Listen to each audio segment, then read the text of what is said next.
Hello, everyone. Welcome to Between Two Coaches. We're on a mission to make fitness more human, snark sold separately.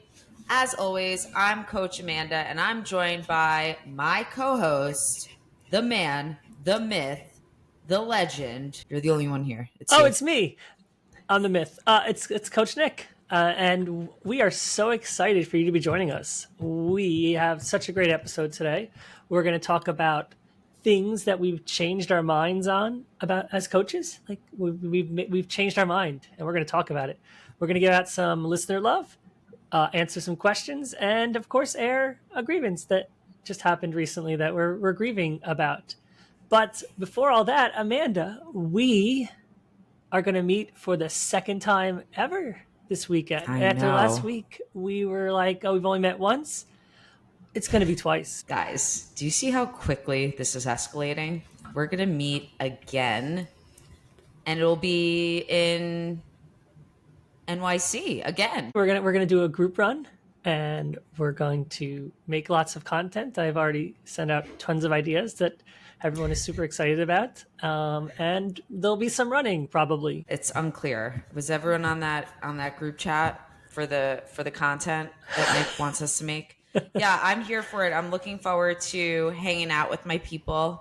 Isn't it wonderful that there is a little corner of the internet where we found each other and like-minded individuals slash I think all of them are your athletes. It's true. It's true. It is, but it'll be fun. We're gonna hang out with some friends, and we'll talk about it next week, right? Stay tuned. That's a teaser right there, right? See, now we're in what the they biz. call that a teaser. Okay. Yeah.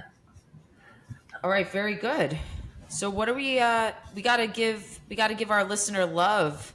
So this week we gotta give a shout out to Burpees and Burp Cloths, aka Trish. Shout out. She is asking us, she wants to hear more about our story, what our journey to getting where we are today is. So Coach Nick, Oh, you want to start? yeah. So like the journey from like birth to this exact moment. I would start at the time you were born, and I would work your way up to, It was April 10th morning, and that's mostly what I remember. I would not do that. I'll skip that part, and then we'll skip to. So I became a runner in high school. I don't know if I talked about it on here, but just basically boys being boys challenged me, and I was like, I'll be a distance runner, and so that happened. And then I ran in high school and college. Then we moved to Maryland, and took a lot of time off. But so then I started running again and started liking it, enjoying my journey back. Running is this wonderful thing with community and friends, and like doing things like this, a podcast with you. Just because I'm a runner, right? Like we would probably never met if I didn't run. And so it was a journey of like finding myself and like finding the joy and working through all the things that come with running. But I always wanted to do a podcast. Tried in 2019, it did not last long, and so here I am 5 years later, podcasting with you. Is this episode? It's like it's technically 4, but we're calling it 5 because we got a sit trailer. Yep. So far, so good. Yeah. My journey, I think I shared previously, I am a full-time fitness professional. So I'm a personal trainer, group fitness instructor, and run coach was really my newest certification because I didn't find my love for running until later in life. I didn't sign up for my first race until 2020 when it was taken away from us because of the pandemic. It was at the time it was called the Shape Women's Half Marathon here in New York City. And prior to that, I casually ran when I would travel. I would use it as an opportunity to explore the world on my feet. I would go 10, 15 minutes out one way, 10, 15 minutes out the other way. I'm like, great, I'm home, I'm safe, I'm back in my Airbnb. Now let's get this bread, literally. So But for most of my life, I was a lover of lifting and cycling, and that those happen to also be two other formats that I teach and coach my athletes in. So I guess one of the things that I love about running and the reason why I continue to do it is because it's an opportunity for me to totally disconnect and be really present and not be on my phone unless I'm calling my mother or Or really she's making talking content and I'm with calling, me. right? Or making fire content. And so I think that covers it. Is that the journey? That sounds like the journey. Yeah, yeah. For me, it was a little bit like I don't think I liked running, right? And I think I thought I would run forever, but like becoming a coach or like, making a podcast, which is like another endeavor into running, like was like for a lot of my life, I wasn't sure, right? Like I have this job, I'm a software engineer and doing coding stuff and really just project management stuff. But anyway, and so like I was like, I don't know if I'll ever find this space in my life to do it. And like I feel like as you grow, you just find things you like, and if you do love it and you enjoy it, you'll find the time. Right? Is it hard? Of course, but like, is it worth it? Absolutely. So yeah, I think it's cool that we're here and we're ending up in this moment. And I always take time to reflect back and see like I didn't think I'd ever be here, and I didn't know how I'd make it happen, but I did. And that's cool. Aw, honey flavored Olipop drinker. I'm all out of Ollipops. Oh, Olipop, did you hear that? We need a wellness check. So can you send the guy a case with They have a cash? new flavor coming Okay. out tomorrow. I don't know what it is. I saw a can with a Barbie on it. Is And that I think it's, related or no? yeah, and then there's like a peach on it. I think it's Barbie, like peach and cream or I'm something. really not fluent in Olipop. No. I'm a straight up sparkling water girl. Like, I don't like to complicate Cover your it. ears, Olipop. I'm so sorry.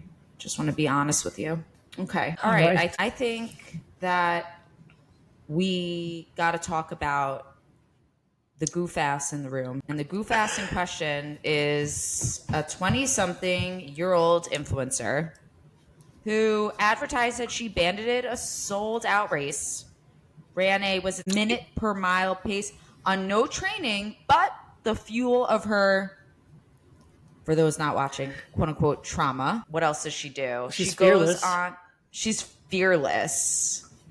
She's fearless. She goes on to talk about all the people who ask her what it means to be fearless. We know what this. It's given the same energy as people who go on the internet and they're like, so many of you have asked me about my skincare routine. No, we haven't, Lauren. We haven't. Who are these people?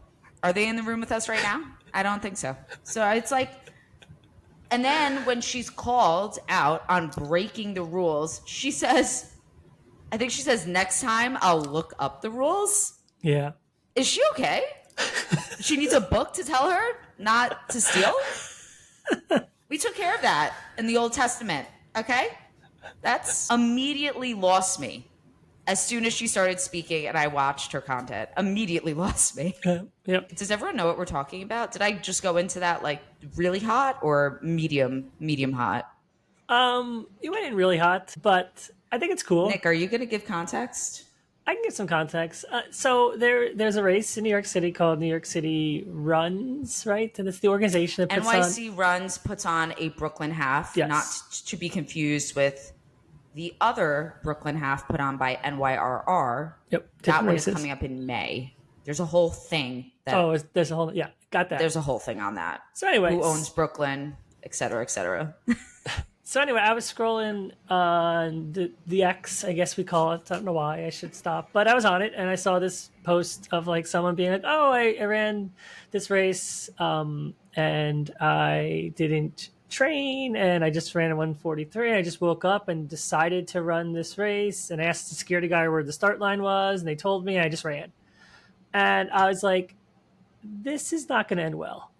I was like, but will the running community find it? Because sometimes we don't find things. Like there's sometimes things that don't, but no, they found it, and it went from X to Threads to everywhere, and it's a thing, right? And so even New York Post put an article about it. That's when you know it's a thing, because that's I'll save my words, but that is a publication that publishes things, and so Yeah, it has the aroma of TMZ. Let's just call it what it is. and then she went off today and she put a nice little apology post out this morning that was even less well Oh, received because makes it so much better. in the comments was people finding out that she may have bandited other races, because once the internet sleuths get on stuff, they're like, oh, you posted about this race, but we can't find you in the results.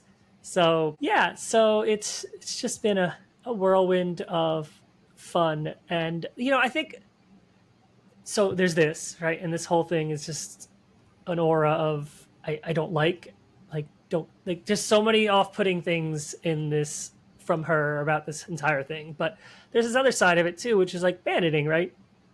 And like I think people struggle with why it's bad, or so it's like one thing to bandit a race and like run into the crowds and start people like, well, that's banditing. But then there's like, oh, well, I just paced my friend for like 7 miles. So you hopped in the race that you didn't pay for and you paced your friend. Well, I didn't finish the race. I hopped, like, they're both banditing, right? And so I get, people get that it's a city street, and like every race is not the New York City Marathon where there's like actual gates blocking you from getting on the course and things like that. Like sometimes it's just a street and you're standing next to it. But, there's a lot of bad that comes with banditing that like maybe people need to understand more about it, or like understand what can really happen. I don't think It's a character flaw. I'm sorry. It's like it's in your mind. You're making a decision because you believe in one way or another that the rules don't apply to you. Yep. And you're not considering anyone else but you. And so the message that she sends with the content she puts out, which she still has not taken down, is that she's fearless for doing this. And she wants to inspire her following to be fearless. Hashtag fearless every day.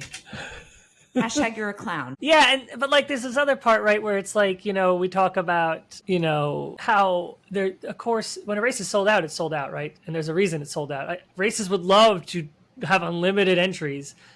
And if if New York City could have 5 million entries, Sure, and shut New York City for 2 days, it's a safety and liability issue. They would do it. But there's a reason why a race says we are sold out, and they hire enough volunteers to provide medical help if needed. They have water cups. They have enough medals for everyone. I don't remember if she took a medal in the photo or not, but who knows? Maybe she didn't post that. But just all these things are for people who have paid to do the race, right? And so, and there's another piece of this too, right? And so there's bib banditing, right? So sometimes people give their bib to someone else, and then that person runs the race for them and they get the time the other person ran. Some influencer did this back in Houston in 2020, decided he didn't know it was against the rules to do that, but someone else ran a time that he ran, because that's what the results will say. And then there's there's back in 2019, I think it was, there was a woman who ran a BQ at CIM, and her friend hopped in halfway, and Marathon Investigator, if you don't know of it, you should look it up, is someone who investigated into it and had that person disqualified because her friend hopped in with her halfway and was a legal pacer. That's what it ended up being determined. So there are, sometimes there can be issues for your own race if you have someone hop in and pace you and bandit the race and other things. So I think there's just a lot. There's what she did, and then there's just banditing as a whole and why it's bad and what can happen to you. There are ramifications, and it's important to think about them. Yes, I'm with you. In short, that's that bullshit. That's that bullshit. Play sound clip. We don't have dun, dun, dun, dun. Yeah. So, should we get to our topic? Oh, yes. Things that we've changed our minds about as fitness professionals, as coaches. Are we... Okay, all right. Nick, let's start with you. Oh, me first. Yeah. This is new and exciting. So I guess the first thing is, right, so as an individual who always chased goals, I became a coach, and one of the things that I've learned over the years is this idea of like how coaching isn't about helping someone achieve results. It's about helping them transform as a person. And so early on in my career, it was so much about got to get this results, because I don't want to call it an ego, but there was almost a piece of me that felt like if they don't get results, then I'm not doing my job. And I had a lot of great mentors, from my old coach to others in the community, who would talk to me and be like, if you put that on you, you will never last. You will destroy yourself. You can't control those things. No matter what happens, you can't guarantee a result, just like an athlete can't guarantee a result. So when you put that kind of pressure on like helping them achieve results, you're hurting yourself as a coach, right? You're making it so you are almost coaching scared, because you're trying to get them the result. So you're like, got to do what I need to make sure they hit that result, because that's how I prove that I'm doing a good job. That's how they'll see I'm doing a good job. And it took me years to sort of step back and be like, that's not what any of this is about, right? And that's not what people want. Sure, athletes want to achieve their PRs, but if they can grow and transform from a version of themselves to a future version who maybe was, trouble believing in themselves, or trouble like taking days off or other things like that, and then they're growing to the point where like maybe they don't put this pressure on workouts and performance, or they don't, they can take a day off and know it doesn't hurt their fitness, and grow in so many ways and transform as a person. Like, that is the ultimate state that you want to lead someone to, because once they get there, they're literally unstoppable. And that is the growth that you want to celebrate. The growth that you want to celebrate. That's it for me. We define PRs, and I feel like this is a topic that we've been asked about. We define PRs in such a finite way when it comes to paces and finish lines and races. And that is the PR. Are you able to celebrate your success at the end of any race, at the end of any workout? There are wins everywhere. And I love that you're the coach for the whole person, not just the person who has such a small, the result, quote unquote, is such a small part of it. Yeah, there's so much that happens in a training block that, you need to be the coach who celebrates those things. And if you're just looking for a result, the athlete's always missing their growth. If they ran through, a sick kid, or had to pivot, or went through work travel or life stress or anything that happened in their life, they will notice it for the moment. They're stressed, and then they'll go do their workout or go do the long run and be hard on themselves. And then 4 weeks later, they'll forget it all happened and be like, why am I not more fit? Why am I not further along? And if you're stuck as a coach just saying results, I'm helping you achieve those results, then you're missing all that too. And who is celebrating that for the athlete? Who's bringing that to the forefront as they get close to the race, to be like, hey, look what you overcame. Look what you went through hell, and you're here and you're still standing. You're like Rocky in every Rocky movie. You got beaten up and you're still standing there, and the other guy's like, I don't know what happened. And so you're there, and so you made it. And that's the point of a training block, to get to the finish line and have a chance to chase your goals. And you need to be able to provide that perspective for someone before their race, to say, hey, you did the work, you got here, here's what you went through. But when you're so stuck on results as the coach, you're going to align with the athlete who's stuck on the results, and you guys are going to be missing half of the equation. Yes. Something that I like to say to my athletes, runners, or just my students in general, if they're preparing for a big event, or any sort of engagement where it's very stressful, I like to tell them, I'm already proud of you. Yeah. And that kind of just reminds them that there is no finish line, and that you work your ass off every single day, whether that's working your ass off in your recovery, or in your personal life, or in your workout. You are working so hard to be present as a whole human every day. I'm already proud of you. And I'm proud of you, Amanda. Nicholas, don't start with me. Speaking of me, I'll go next. Okay, so the topic is, things we've changed our minds about as coaches. So this is kind of like things I've changed my mind about in general when it comes to my professional life. I used to believe the phrase, love what you do, and never work a day in your life. Do you know that one? I've heard it. Okay. So when I first started my previous role in corporate management, I had a sign in my office that said, love what you do and never work a day in your life. And I would say almost 15 years later, in a very different position than where I was, I can confidently say I would use that sign as firewood. And I know why I thought this was true. Did I love helping people? Yes. But is it my job? Does it put food on the table?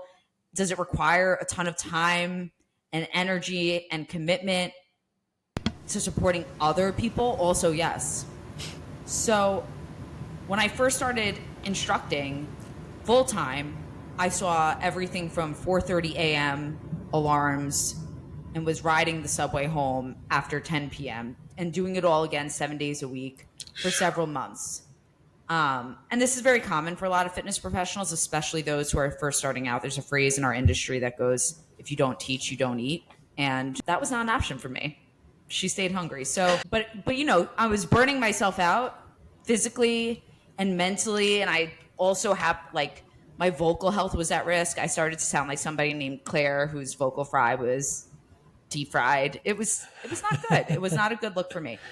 Everyone who works with me knows how much I love what I do. And more important than that, I know that I love what I do. But I'm never going to gaslight myself again into believing that it doesn't feel like work. You know what doesn't feel like work?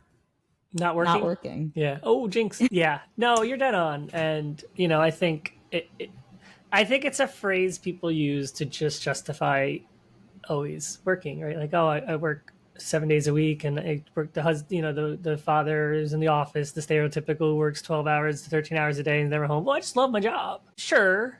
But like, it's work. At the end of the day, it's still work. And so like, what would I rather do? I'd rather sit at home, watch TV with the kids, and not be working. I love that too, and I love that without the expectations of being work. And I think what becoming a run coach, and going to races with my athletes reminded me a little bit of like, yeah, some of them are my friends, some of them I love talking with, having fun with. Maybe we'll get drinks after a race, like all that fun stuff. Still work because there's still people who I coach we have a transactional agreement between, right? And so it is fun, and I'm blessed that the coaching profession, allows you to have a relationship sort of in that way with your athletes, to build it. But like, it's still work, right? And so it's not like I can't always be all myself, and so like that helps me be sort of work Nick. And so I love it, but it's still work. And so I do need to have that time where I decompress and I do absolutely nothing that has to do with work, whatever it is. Watching It's Always Sunny for the 33rd probably time in a row, which I'm redoing again. I love that show. It's a good one. It's so good. And that's the stuff. So yeah, you need that, because otherwise you'll burn out, because you'll convince yourself that you just love it all the time, and you just work all the time until you're like, why am I always exhausted and why am I miserable? Oh, I don't get any free time to do what I like. Yeah, really, really common in the fitness industry, because a lot of people start. This is probably another conversation, but one of the things I try to encourage folks who are just entering the fitness industry or want to enter the fitness industry is I hear a lot of them say, well, they think because they love working out or if they love running, that's the qualification to be a professional in the space. And the answer is no, hunty. That's a no. That's a no. It's not about you. Okay. It's not about you. So, and it's also the other thing, and I'll go into it a little bit later about another thing that I've changed my mind about, is your passion for something cannot override the fact that that's how you collect your coin. So Yeah. we don't confuse them. Don't connect those dots. No, leave them alone. Yeah. I can go next.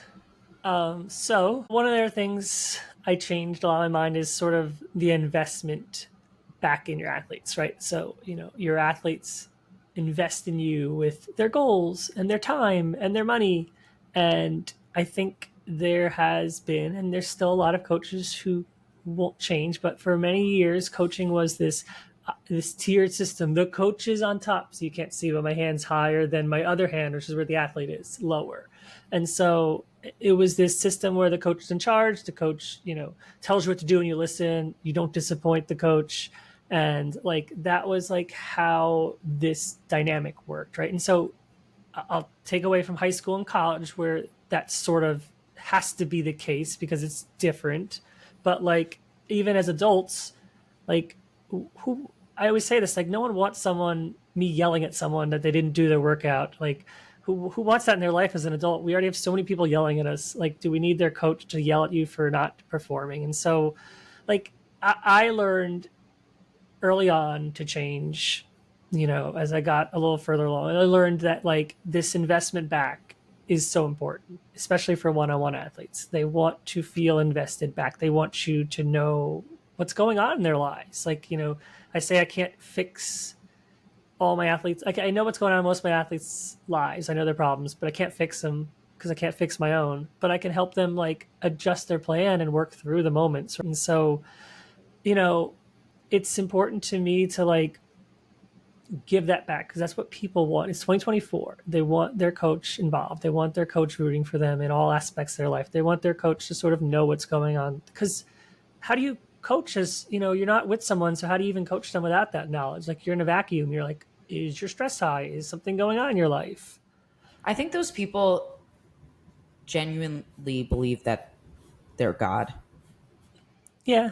in some way, that they're the ones, if they're in charge in some way, or they have the, like you were saying, the upper hand, and that although you're guiding and supporting your athletes, there's a mutual respect and this sort of reciprocity with boundaries, of course, but this idea that you are above your athlete is also what you were saying earlier is very problematic.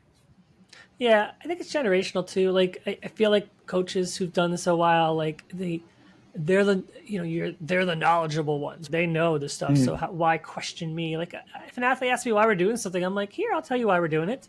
I'll listen to your thoughts too. Like if you're like, I don't know if I like that, why would I give it to you? Like even if I think it's right for you because of the knowledge I have, if you don't believe in it, that's stupid. Like you're not going to buy in, right? And so you have to buy in. So you have to be in sync with your coach. It's a team. It's not my training plan. It's the athlete's training plan that I'm helping craft for them. And so generationally, I feel like there's a lot of older coaches who are just like, this is how it was. This is how it's going to be. I know everything. I tell you what to do. You listen. And it's like, you're going to miss out an entire generation of athletes who do not want you at all. Whether you're super, and then you're going to like, and then it starts. Well, it's the influencer ruining running. They think they know everything. They just want you to care for them back, right? They're not asking for everything. They'll go share their journey. They'll have a fun time. They just want someone on their team. Like they're not asking for the world. They're just asking for you to invest back, like they invest in you. And if you can't give that, sure, but you're going to miss out on amazing athletes who just want to do things in their own way. That's that not bullshit. A new segment. That's that not bullshit. I'll go next. Please do. I used to think that when I first started, I was really attracted to very creative workouts because they were flashy and because it received the most engagement. At the time, social media was a thing in fitness, but not as much as it is now. Regardless, I mean, the flashiest things now, a burpee to a tuck jump to a reverse lunge to a wood chop is an exercise, all on a Bosu ball, is an exercise that we will see on the internet and it will receive all the views, all the engagement, all the likes. And it's always rich to me when a fitness trainer is, try this on your neck. Do you want Dennis to break his ankle looking at this video? No. Creativity for the sake of creativity, I now know, just complicates things. Yep. Yeah, I think a lot of trainers, coaches all think that, well, I need to be different. I need to show up. I need to be like, I want people to see me. So I'm going to take something that's needs to be super simple. Training is super simple, and flash it up so people think I'm no more. People think I'm doing it differently. All you do is confuse the athletes. Like I've seen athletes write down like 55 things on their hand because someone gave them a workout, and I'm like, that could literally be 10 by 2 minutes, but you made it 10 by 8 seconds, 10 by 45 seconds, 10 by 4 minutes, 10 by like, it's like, they don't even know how to do it. They forget, they're confused. It's stressful. It's anxiety driven. Why? They've Like, ran out of room on their arm to write it down.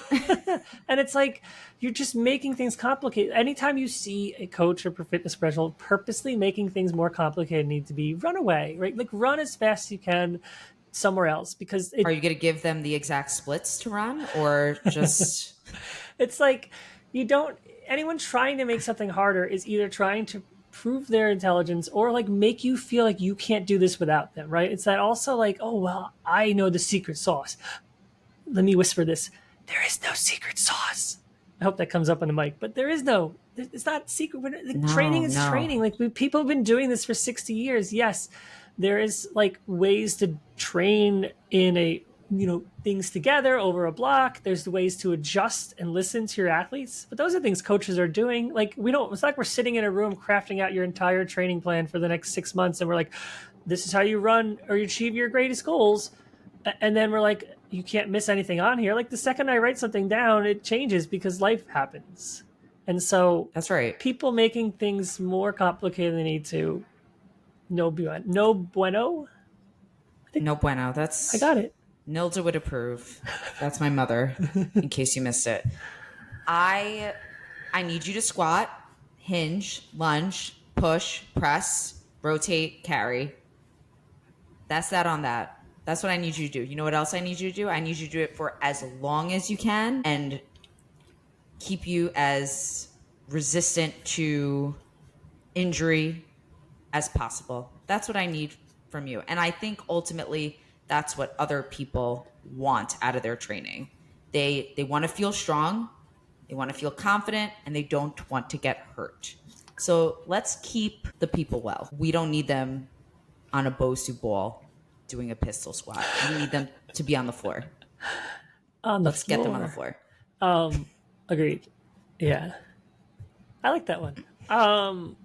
What do I got? One of the things I did, so I think I've said this before in here, like I'm a very big community guy. Running has been a community my whole life, like friendships and like friends for my kids and like people I've met and like literally this podcast with a running friend, right? And so when I started coaching, because it's one-on-one, like I was very particular to be like, okay, I don't want to like make this a group thing. I was like so worried about like anyone thinking I'm group training. Group training in essence is like this idea of like, at least when running, like it's like, oh, everyone gets the same workout in the same day, but like no one would know because they live far apart.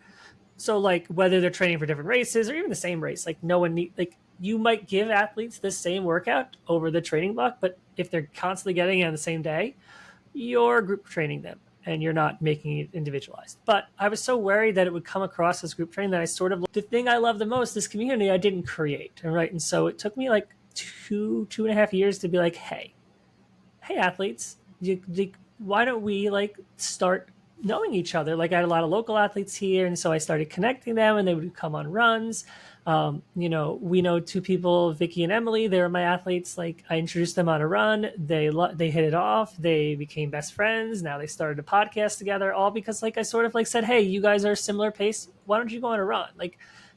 But I was so concerned about, oh my God, then they could go on a run together and they might have similar workouts and they'd be like, think Nick's group coaching them. So I didn't do this stuff for so long. And so, I started, as I got on longer, I started like really investing in, hey, if you want to, we can be a group, we can be a team, we can be more than just me and you. And I created like a WhatsApp community. I sent out a newsletter every month. I just sent out mine this morning for April of like everyone's results, and they send me photos, and like it just brings so much joy in my heart to like share this thing of them. And I feel like I think they like it. I don't know. They might dial in and say they hate it, but like they don't have to buy in, right? And so it's more. We don't have that feature, so they can't. It's impossible. But like so they it's more about just like giving them chances to connect. They've met up at races, like friendships have a lot of my athletes have become friends. Like it's just so cool. And so like I'm glad that I made that sort of change over the years. Yeah, and it's authentic to who you are. You no longer were dictated by something you felt insecure about Ooh, or what you thought other people were thinking. That sounds like we always know that's a recipe for disaster. So I dig that. For the thanks. record, I have not met Treg, but I just call her Treg because I'm a fan of the pod and I'm a fan of Nick. So I'm like, okay, I think I'm the I only know one who calls her Treg. Emily. Oh, that's her. That's her government name. Yeah. Okay, got it. Got you, Emily. Okay, I'll go. The something else I've changed my mind on or shifted my boundary on is I no longer negotiate my price, my rate, my worth. I find it's a waste of my time. I think in just speaking earlier to the reason why I've tossed in La Basura, love what you do and never work a day in your life is because I love this job so much that wouldn't I do it for free? And that gets old real quick. You know, as soon as you can't afford rent, that gets old real. Yeah.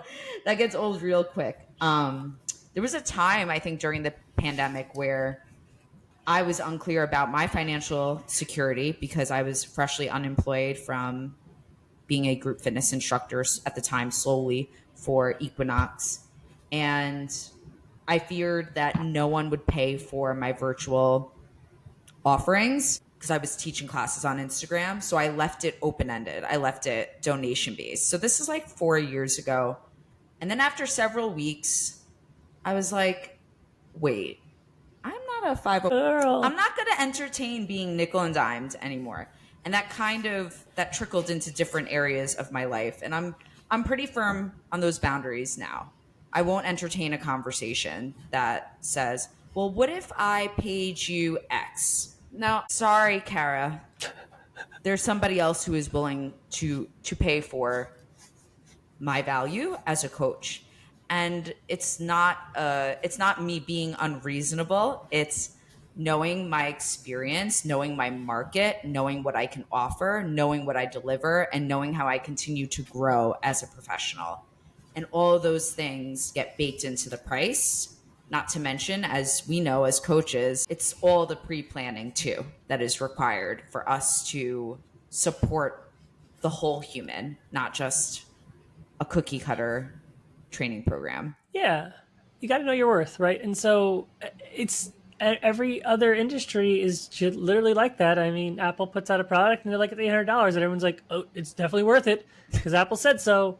And so people buy it, right? And so if in this world, right, you have credentials, you've worked through school, you've gotten education credits, you've gotten experience, right? All these things are reasons why your rate is what it is and goes up, right? Like things cost more over time, right? That's okay to even increase your rates. Like you're not this. I'm not the Yes. same Have you coach seen I the cost of was. chicken? I'm not the same coach I was 5 years ago. I've taken various trainings. I've learned. I've had experience. Like I've done things.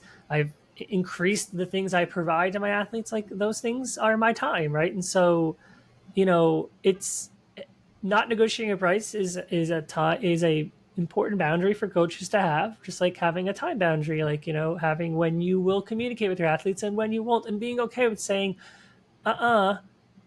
it's my time for me. It's 9 p.m. at night, or in my case, much later because I stay up way too late. But like this is my me time. This is not when I will communicate. I have a day I try and take off. I try not do anything really on Saturdays aside from like athletes running races, and it's hard to be And creating content. Yeah. well. That's a whole nother job, right? And so, but like it's hard to be completely. I won't. I don't chat a lot with athletes on Saturday. It's sort of my day with my family to do things, but like I will like check in on races because I don't want to be like, oh, you're not tracking, you're not following up. So it's like as I'm talking through this, it's a wishy-washy boundary that I should wash a little harder. But I am working on it. Back to your point, yeah, like a boundary around your price is important, and you need to hold true to it because like that's you are more respected when you hold your boundaries, and you respect yourself more when you hold your boundaries. If you negotiate your price and say, oh, well, I'm going to change my price for you, then you've essentially done it for everyone. Right now, like every other person wants to know why this person, if they find out, who like, but like then it's like, oh well, I don't. My worth isn't that. My worth is whatever someone decides. Right? Don't do that. I'm with you. So, and every time I call my own rate or my own price point into question, I remember that I am on track for early retirement and I will not waver. And I think it's just Because as we discussed, the only thing better than work is not working. it's true. And just to clarify, like we're not like this isn't about.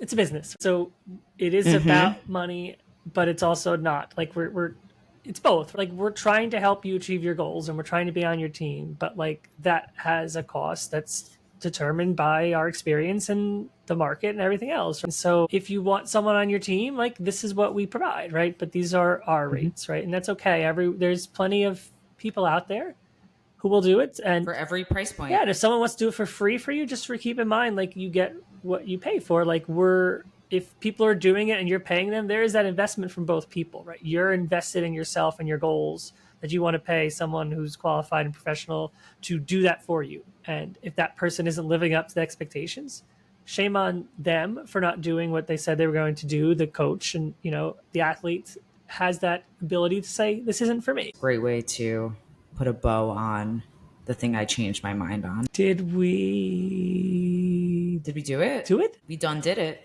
We done it, did it. I think we got through a ton of things professionally that we've both personally worked on and are personally continuing to work on, which is PR for us. Yeah, we are in process changing goals. Hashtag. Yeah. All right. Are we ready to send them away into the world? Let's send them. Knowing more, doing better, thriving and learning, right? Yes. For now, they'll just thrive. They can learn later. Thank you so much for joining us, everyone. We hope you enjoyed this episode. And of course, you can reach out to us at any time between that's TWO coaches at Gmail. And as a reminder, your girl and your guy love a review. Make it 5 stars. That's 5 stars. And we'll catch you next time. Bye.